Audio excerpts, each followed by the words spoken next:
Di dalam rumah, ayah sangat panik. Ia berpikir seharusnya mereka sudah merenovasi rumah ini. Sementara itu, Geon-woo bertanya-tanya kepada ayahnya mengapa ayah terlihat begitu panik. Dengan panik, ayah berteriak bahwa Direktur Shinhwa Group, konglomerat top dunia, yang datang ke rumah mereka yang sederhana ini. Geon-woo terdiam mendengar perkataan ayahnya. Ia menjelaskan meskipun begitu rumah mereka yang sederhana ini adalah tempat tinggal mereka. Tiba-tiba ibu datang dan menegur ayah yang begitu panik dan ribut. Namun, ayah berteriak kepada ibu dan mengatakan bahwa ibu juga panik dan ribut, berteriak-teriak mencari pakaian yang ingin dipakai. Ibu hanya terdiam dan merasa malu mendengar apa yang ayah katakan. Ibu pun mulai mengelak dan mencari alasan bahwa ia memikirkan cara berpakaian sebagai sikap hormat terhadap tamu. Namun, ayah meminta ibu untuk membereskan pakaian yang telah bertumpuk, karena terlalu banyak bergonta-ganti pakaian dan memikirkan cara berpakaian. Sementara itu, Geon-woo hanya bisa meminta orang tuanya untuk tidak bertengkar lagi. Tak lama kemudian, terdengar suara langkah kaki yang membuat Geon-woo menoleh dan melihat Hawa yang mengenakan gaun kuning. Soah mengenakan celana pendek dan kemeja putih dengan dasi kupu-kupu, sementara Elle mengenakan gaun merah. Mereka bertiga sangat senang dengan pakaian mereka dan meminta Geon-woo untuk menilai penampilan mereka. Geon-woo berpikir sejenak tentang penilaiannya secara subjektif dan mengatakan bahwa dari 1 hingga 100, ia akan memberikan 1 juta poin. Elle sangat senang dan berteriak, 1 juta poin. Sementara itu, Soah bingung dan bertanya apakah itu berarti sesuatu yang baik. Hawa dengan senang hati memberikan 2 jempol dan berkata, Hawa. Kemudian, Geon-woo tersenyum kepada ayah dan ibu, mengatakan bahwa dengan anak-anak di sini, mereka tidak perlu khawatir, karena mereka akan menjadi kunci untuk menyelesaikan semua masalah yang ada. Ayah tersenyum dan menyetujui hal itu. Sementara ibu memuji anak-anak sebagai cucu-cucu kesayangannya yang sangat cantik. Ayah kemudian memegang dagunya dan berkata bahwa mereka juga harus menyajikan makanan yang enak. Lalu, ayah teringat sesuatu dan mencari-cari sesuatu yang pernah ia simpan. Dengan sangat senang, ayah memegangi gusi dan mengatakan bahwa ini adalah waktu yang tepat untuk membukanya. Geon-woo teringat kejadian ketika Hawa mencabut ginseng dan bertanya kepada ayah apakah itu minuman yang ayah buat dari ginseng liar yang Hawa cabut dari pegunungan. Geon-woo kemudian bertanya bukannya ayah akan membuka itu ketika ia menikah. Ayah melototi Geon-woo dan bertanya apakah sekarang Geon-woo sudah punya pacar. Geon-woo hanya bisa tersenyum canggung dan mengatakan bahwa jodohnya akan segera datang. Tiba-tiba terdengar suara mobil berhenti di depan rumah, yang membuat anak-anak sangat senang dan berlari menuju pintu. Geon-woo pun merasakan bahwa itu pasti mereka yang datang dan meminta kedua orang tuanya untuk segera keluar juga. Ayah dengan gugup meminta Geon-woo untuk mengatakan kepada tamunya bahwa ia sakit. Namun Geon-woo menegur ayahnya, mengatakan bahwa ia bukan anak kecil lagi yang bisa berpura-pura sakit dan meminta izin untuk tidak pergi sekolah, meskipun ia juga ingin melakukannya. Sementara ibu hanya bisa tertawa, menertawai semua pria di rumah seperti itu, meskipun ekspresi ibu tidak sesuai dengan apa yang ia katakan. Geon-woo memejamkan matanya, berpikir bahwa ia sebenarnya tidak merasa gugup dengan kedatangan direktur, karena ada hal lain yang membuatnya lebih gugup lagi. Anak-anak sangat senang berlari keluar rumah menuju sumber suara. Tidak lupa, Geon-woo mengikuti mereka dari belakang. Tampak Knight berdiri menyambut mereka, dan pintu mobil pun terbuka. Sebuah kaki putih dengan gaun merah mulai keluar dari mobil dan menyapa Geon-woo dan anak-anak. Geon-woo terdiam, sementara anak-anak juga terdiam, takjub melihatnya. Wanita berpakaian gaun merah itu tersenyum ceria, dengan senang dan menyapa mereka sekali lagi. Senyumannya sangat menawan sehingga membuat Geon-woo tak percaya dan bertanya, apakah itu Yuna? Dengan senyuman yang menawan, Yuna menjawab, ya, itu benar, aku Yuna. Sementara itu, orang tua mereka yang ada di belakangnya saling memandang. Ibu melirik ayah dan memanggilnya, sayang. Ayah menjawab, sepertinya hari ini adalah hari yang tepat untuk membuka ini. Ayah belum pernah melihat Geon-woo begitu terkesima. Elle sudah menghampiri Yuna dan memujinya karena terlihat sangat cantik. Sementara Hawa dengan senang hati langsung memeluk Yuna. Soah juga memuji Yuna karena terlihat seperti seorang putri.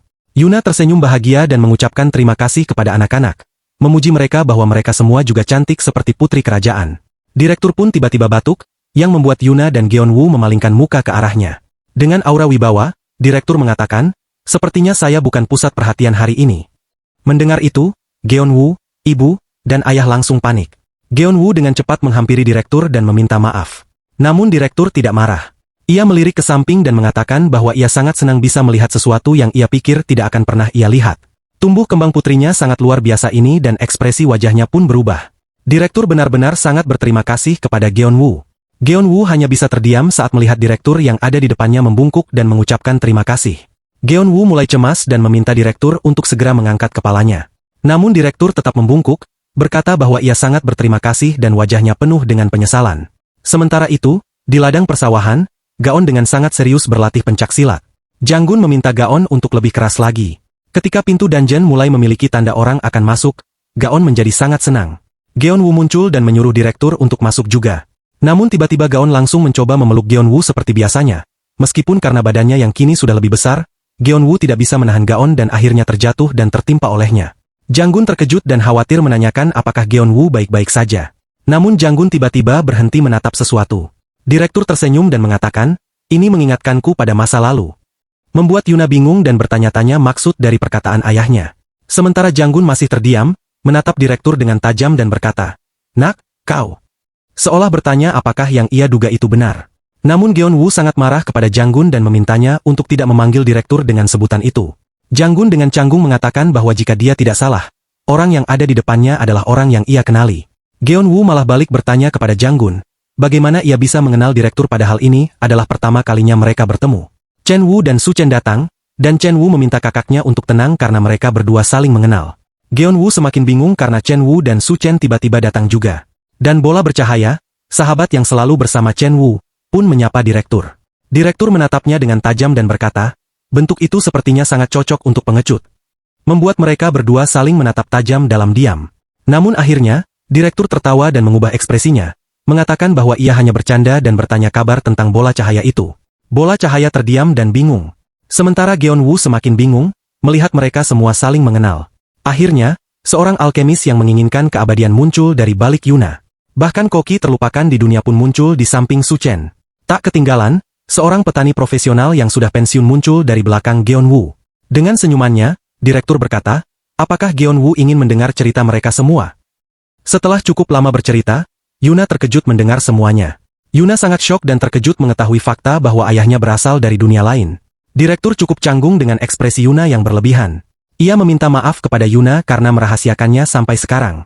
Bahkan, bola cahaya pun berkata bahwa ia dan direktur, serta semua orang yang ada di sini, berasal dari dunia yang sama. Bahkan Hawa pun cukup terkejut dengan fakta ini. Sementara itu, Geon Woo mulai memikirkan sesuatu dan menebak-nebak. Jangan-jangan, apakah kau petani profesional yang telah pensiun? Sosok itu mengiyakannya.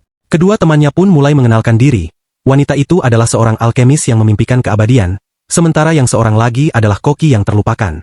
Mereka terkejut ketika mengetahui bahwa sosok yang selama ini membantu mereka dan semua manusia super yang ada sebelum pohon dunia tumbuh sempurna, ternyata berasal dari dunia lain yang dunianya telah hancur. Geon Woo mengingat spirit api yang agung yang pernah mengatakan hal yang serupa. Sementara itu, El sudah terhanyut dalam kisah masa lalu orang lain, ia pun penasaran dan bertanya mengapa hal ini disembunyikan dan baru diungkapkan sekarang. Soah juga mempertanyakan mengapa hal ini baru disampaikan, kenapa tidak lebih awal, sehingga penjelasannya bisa lebih mudah, seperti yang dilakukan oleh direktur sekarang. Geon Woo mencoba mencari kata yang tepat untuk mengganti kata, menyembunyikan. Namun ia tidak menemukannya, sehingga tidak bisa mengatakannya dengan lebih halus untuk anak-anak. Petani profesional menjelaskan bahwa mereka tidak memiliki cukup kekuatan untuk membentuk tubuh fisik mereka. Mereka juga kewalahan dengan tindakan para manusia super yang sedang mengalami awak kening. Hal terbaik yang bisa mereka lakukan adalah memberikan saran melalui status window. Ia juga menambahkan bahwa mereka meminjam sedikit kekuatan dari pohon dunia hari ini, karena mereka ingin berbicara dengan mereka semua. Mereka bisa membentuk tubuh fisik mereka karena mereka berada di tanah persawahan, yang merupakan tempat terdekat dari pohon dunia yang ditanam. Sementara itu, Yuna sudah sangat syok dengan fakta bahwa ayahnya berasal dari dunia lain, dan Geon Woo berusaha menyadarkannya dari keterkejutannya. Petani profesional berbicara kembali dan mengatakan bahwa mereka menggunakan kesempatan ini untuk berbicara karena mereka ingin membicarakan masa lalu mereka dan masa depan dunia ini. Sementara Yuna sudah pingsan dan digendong oleh Geon Woo terkejut mendengar bahwa petani profesional ingin membicarakan masa depan dunia ini. Ia pun mulai bercerita tentang dunianya yang juga pernah menghadapi krisis kehancuran seperti di bumi. Mereka bekerja keras melindungi dunia mereka dari kehancuran, namun pohon dunia mereka layu dan hidupnya akan segera berakhir. Pohon dunia tidak bisa menumbuhkan dunia lagi, dan kehancuran dunia mereka sudah di depan mata.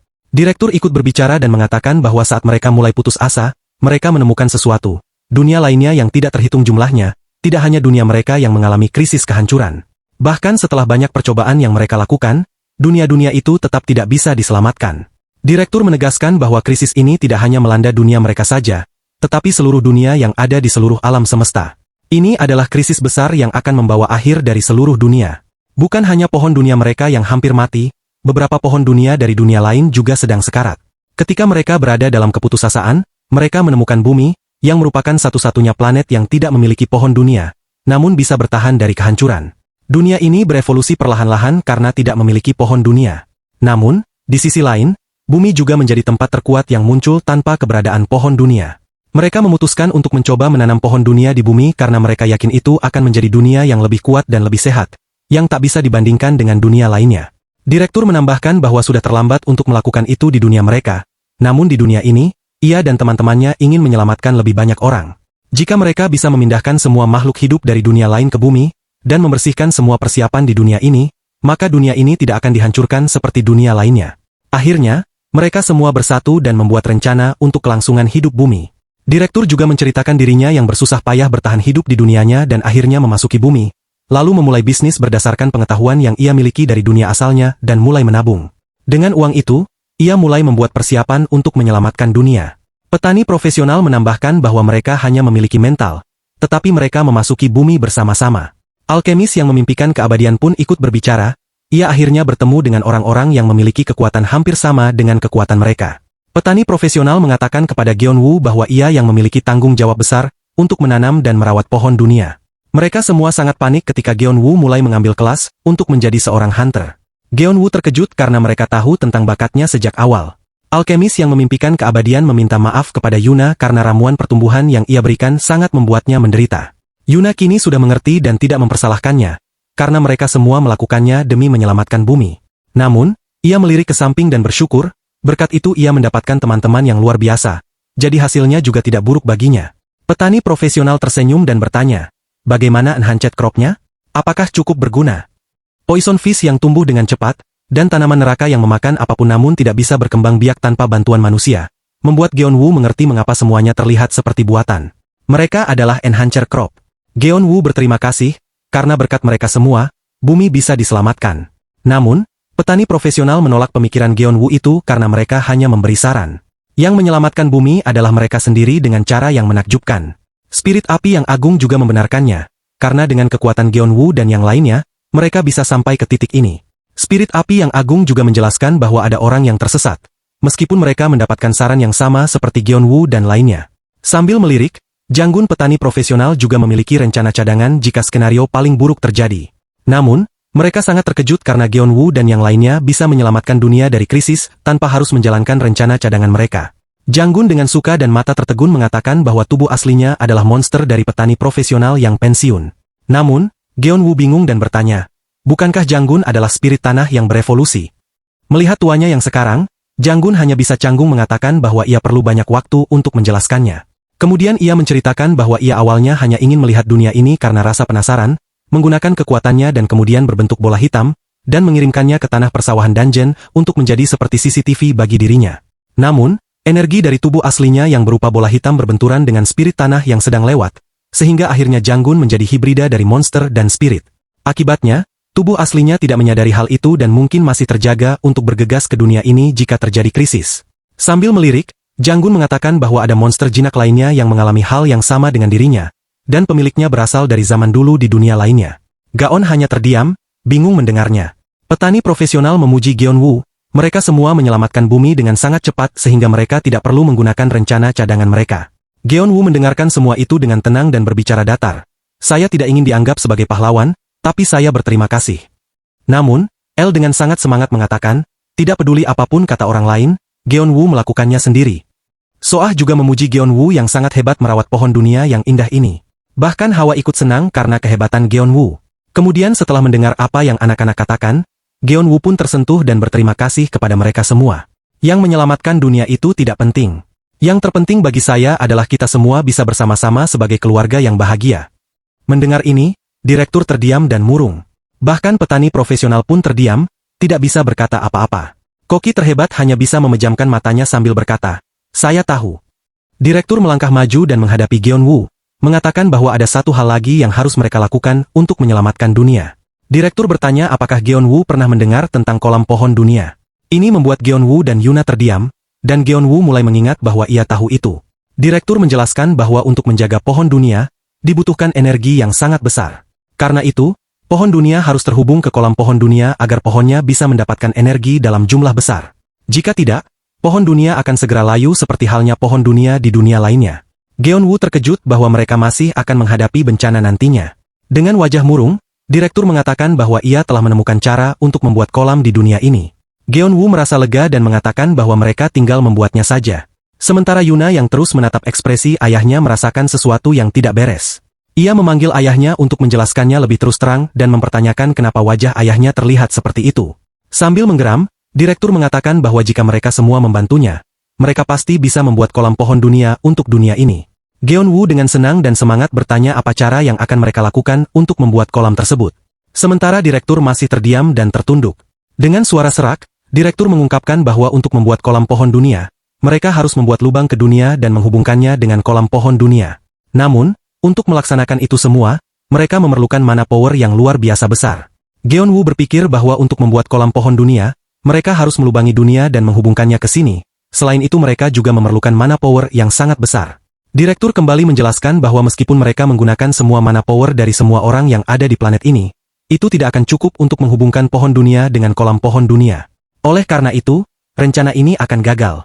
Namun, situasi berubah karena makhluk yang belakangan ini telah muncul. Sambil memejamkan matanya, direktur meminta maaf kepada Geon-woo karena harus mengatakan bahwa dunia bisa diselamatkan jika ada pengorbanan dari seorang anak yang memiliki mana power tanpa batas.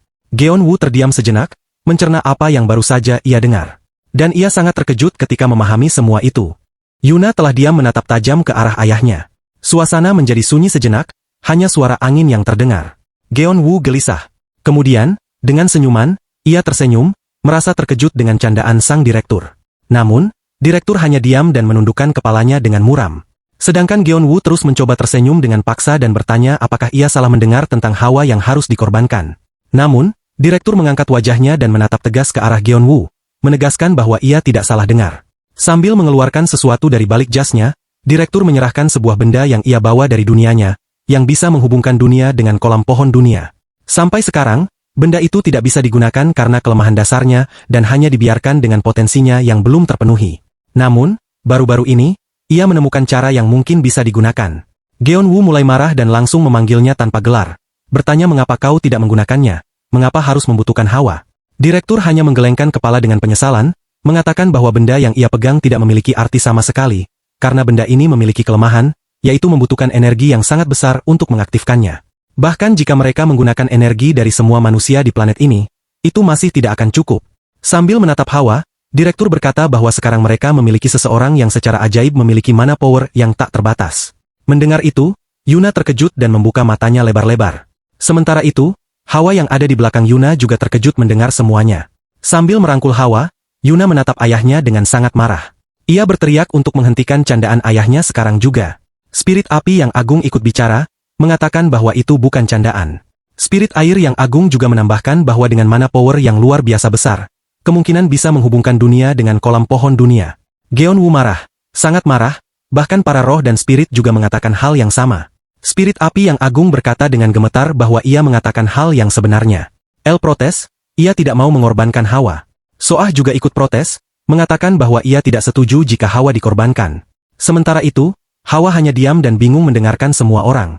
Su Chen ikut bicara dan menolak semua ini, karena mereka berusaha keras untuk melindungi semua yang berharga bagi mereka. Bagaimana mungkin mereka membiarkan dan mengorbankan salah satu dari mereka? Yuna juga dengan tegas mengatakan bahwa dunia elf bisa bertahan ratusan tahun bahkan setelah kolam pohon dunia kering. Artinya, masih ada waktu beberapa abad untuk mereka mencari solusi lain. Namun, alkemis yang memimpikan keabadian menolak pemikiran Yuna, karena bumi dan dunia elf berbeda.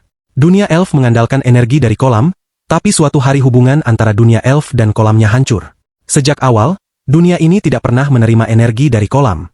Su Chen dengan kesal dan tegas mengatakan bahwa ia akan membuat energi itu dari masakan yang ia buat. Namun, Koki yang terlupakan mengatakan bahwa ada batasan energi yang bisa dibuat melalui makanan. Bahkan meskipun Su Chen menggunakan semua bahan yang ada di dunia, pohonnya tidak akan bertahan lama. Dan jika itu bisa dilakukan, dunia mereka tidak akan hancur.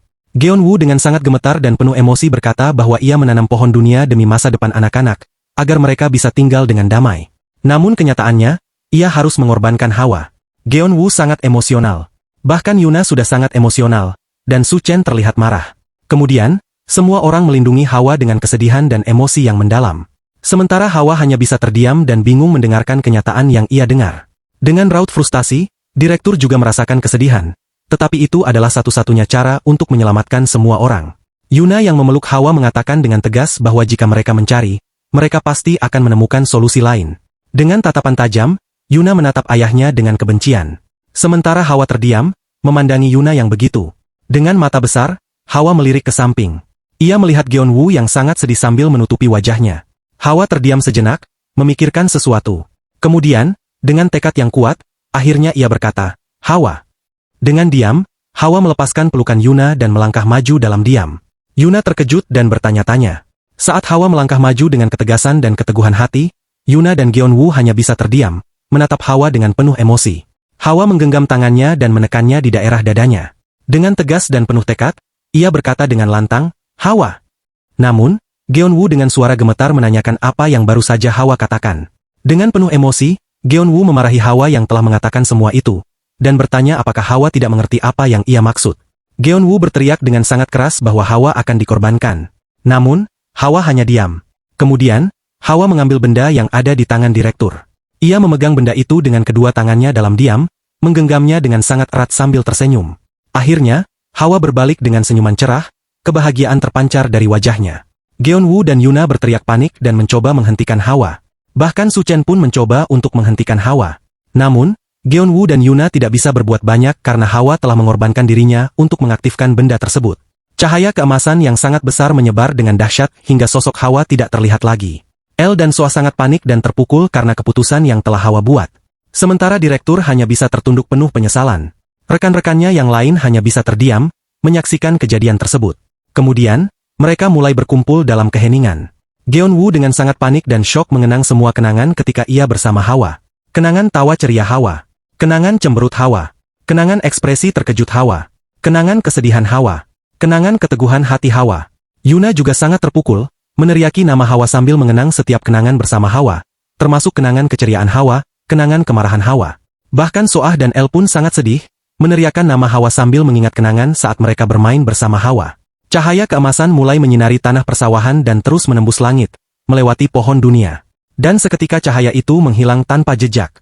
Geonwoo hanya bisa berlutut dengan ketidakpercayaan yang memenuhi pikirannya. Ia menatap kosong, seakan tak bernyawa, menatap ke arah langit. Geonwoo sangat sedih, tubuhnya gemetar hebat. Suaranya gemetar saat ia menyebutkan kolam pohon dunia. Ia sangat terpukul dengan semua kejadian ini. Demi mendapatkan kolam pohon dunia, mereka harus mengorbankan Hawa. Yuna terdiam, tunduk tanpa suara. Su Chen memalingkan wajahnya dengan kesedihan. Soah terdiam, menangis tanpa suara, dan El sudah sangat sedih, menangis sambil menutupi wajahnya dengan kedua tangannya. Geonwoo sangat terpukul. Dan karena kejadian tersebut, dunia akhirnya terselamatkan sepenuhnya. Namun, Hawa bukanlah salah satu dari mereka yang selamat. Tiba-tiba terdengar suara seorang petani profesional. Ia meminta semuanya menunggu, karena mereka masih ada. Alkemis yang memimpikan keabadian tersenyum lebar dan berkata, "Akan damai jika." Akhirnya semua berakhir dengan kebahagiaan, tambah koki yang terlupakan. Hari pun berlalu dengan sangat cepat, dan musim dingin pun telah tiba. Yuna meniupkan napasnya ke tangan yang sangat dingin karena suhu yang rendah. Dengan senyumannya, ia mengatakan kepada Geonwoo bahwa akhir-akhir ini suhu sangat dingin. Melihat hal itu, Geonwoo meminta maaf, lalu mengulurkan tangannya kepada Yuna. Yuna menatapnya dengan terkejut. Kemudian, dengan senyumannya, Yuna mengulurkan tangannya dan mengatakan bahwa Geonwoo membuatnya terkejut. Namun, jika Geonwoo benar-benar ingin. Tapi kata-katanya terhenti. Ekspresi Yuna berubah muram, karena yang ada di tangannya adalah spirit api, bukan tangan Geonwoo. Sementara itu, Geonwoo, yang kurang peka, hanya tersenyum dan mengatakan bahwa saat musim salju, suhu di Provinsi Sumatera Selatan sangat dingin, dan satu spirit api sudah cukup untuk menghangatkan tubuh. Yuna hanya bisa menatap Geonwoo dengan senyuman terpaksa dan berterima kasih dengan suara canggung. Yuna menatap spirit api dalam diam, lalu berkata bahwa Geonwoo sekarang semakin mahir dalam memanggil spirit. Geonwoo dengan tatapan sayup mengatakan bahwa sudah cukup lama waktu berlalu. Ketika kolam pohon dunia terbentuk karena pengorbanan Hawa, sebagian kekuatan Hawa ditransfer kepada Geonwoo. Yuna hanya menatap Geonwoo dalam diam. Dengan senyuman tipis, Geonwoo mengatakan bahwa ini adalah kekuatan berharga yang ia peroleh dari Hawa, dan ia berlatih dengan sangat keras supaya bisa menggunakannya dengan baik. Kemudian, ia tersenyum canggung karena masih merasa kurangnya kekuatan mananya. Ia tidak bisa memanggil makhluk yang lebih kuat seperti yang biasa dilakukan oleh Hawa. Yuna hanya berkata bahwa itu sepertinya tidak bisa dihindari. Sembari mereka berjalan, Geonwoo menanyakan keberadaan Knight. Yuna menjelaskan bahwa Knight pergi berlibur ke Dewata Bali bersama istrinya. Sambil melirik Yuna, Geonwoo bertanya apakah ia tidak kerepotan karena sekarang Knight tiba-tiba tidak ada di dekatnya. Namun Yuna dengan sangat kesal mengatakan bahwa ia sudah besar dan baik-baik saja. Hal yang penting sebelum Knight pergi berlibur adalah pesan Knight kepada Yuna untuk memastikan bahwa Geonwoo bisa jatuh cinta padanya saat Knight pergi. Namun, melihat Geonwoo yang kurang peka, Yuna dengan sinis melupakan kalimat tersebut. Dan yang paling penting, dengan senyuman manis, Yuna berkata, "Saat ini, saya sedang kabur." Geonwoo hanya membenarkannya sembari tersenyum kecil di wajahnya. Sebelumnya, Yuna sangat marah kepada ayahnya. Ia tidak bisa percaya ayahnya melakukan hal yang sangat kejam terhadap Hawa. Karena itu, dengan sangat marah, ia ingin pergi jauh dari ayahnya dan kabur dari rumah. Yuna yang sangat marah berlari menuju rumah Geonwoo, yang sedang dikejar-kejar ayahnya dengan panik. Dengan sangat tegas, Yuna berteriak kepada Geonwoo bahwa ia akan tinggal bersamanya untuk sementara waktu, membuat ayahnya terdiam dengan matanya terbelalak lebar. Bahkan Geonwoo terkejut dengan keputusan Yuna. Ayah dan ibu terdiam, syok mendengar apa yang Yuna katakan. Sejak itu, direktur terus-menerus mendatangi rumah Geonwoo, membuat orang tuanya merasa canggung melihat direktur yang selalu datang. Namun, Yuna tidak peduli.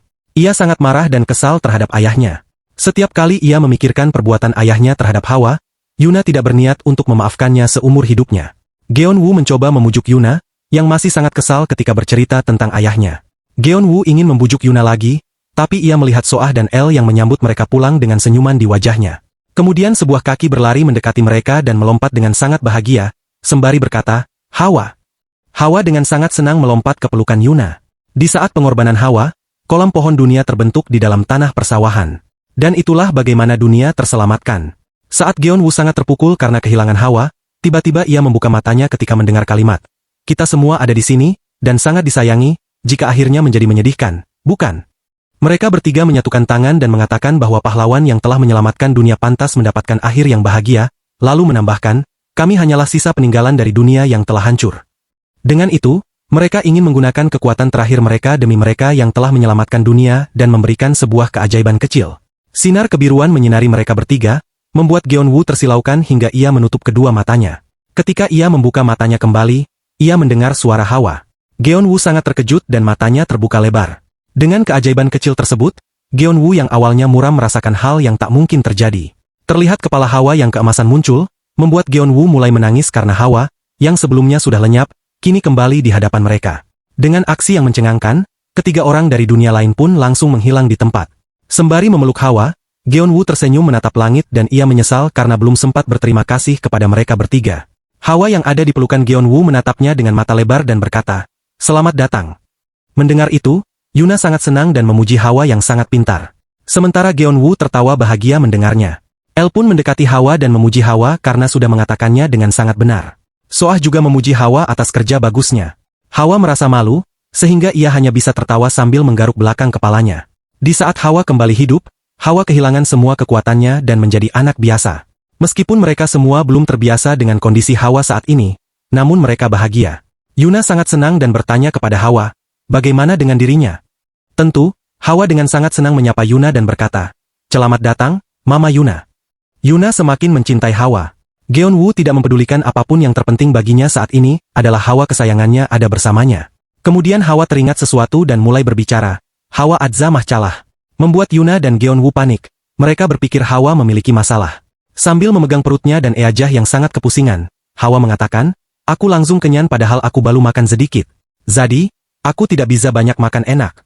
Geonwoo dan Yuna terdiam bingung, lalu mereka akhirnya tertawa karena Hawa tetaplah Hawa, masih seperti dulu. Namun, Hawa sangat marah dan berkata, "Aku serius." Geonwoo langsung memeluk Hawa dan menggendongnya dalam pelukannya sembari mengatakan bahwa mereka akan makan makanan enak sedikit demi sedikit. Yuna membenarkannya karena mereka masih memiliki banyak waktu untuk melakukan itu. El pun ikut senang dan mengajak Hawa untuk lain kali makan di dunia peri. Bahkan Soah ingin membuat sihir yang lezat juga. Ayah dan ibu keluar dari rumah dan memanggil anak-anak untuk masuk karena makanan telah siap dihidangkan. Dengan senyumannya, Geonwoo mengatakan bahwa mereka akan memulai makan makanan enak dimulai dari makanan rumahan buatan neneknya. Ada banyak lika-liku, tapi mereka berhasil menggapai apa yang mereka harapkan, yaitu masa depan yang bahagia untuk dunia ini. Tidak ada yang tahu masa depan seperti apa yang sudah menunggu mereka, tetapi jika mereka bersama-sama dan tidak menyerah, akhirnya semuanya akan sesuai dengan keinginan mereka, yaitu sesuatu yang membahagiakan. Dan itu yang Geonwoo percayai. Di tanah persawahan dungeon, Geonwoo puas melihat hari yang sangat cerah. Anak-anak sudah tidak sabar untuk menanam bibit kubis. Hawa sangat senang masih bisa berkebun kembali, dan Geonwoo mengawasinya dari samping. Sebuah tunas kubis telah ditanam oleh Hawa, yang membuatnya sangat senang. Dan demi masa depan, mereka semua akan tetap bertani. Salam sehat teman-teman channel Manhwa MFA. Dukungan dan support dari kalian adalah suatu kehormatan bagi saya untuk tetap semangat membuat channel ini makin maju. Subscribe, like, dan komentar kalian sangat saya nantikan. Semoga Anda dan keluarga Anda selalu diberikan kesehatan lahir dan batin. Terima kasih.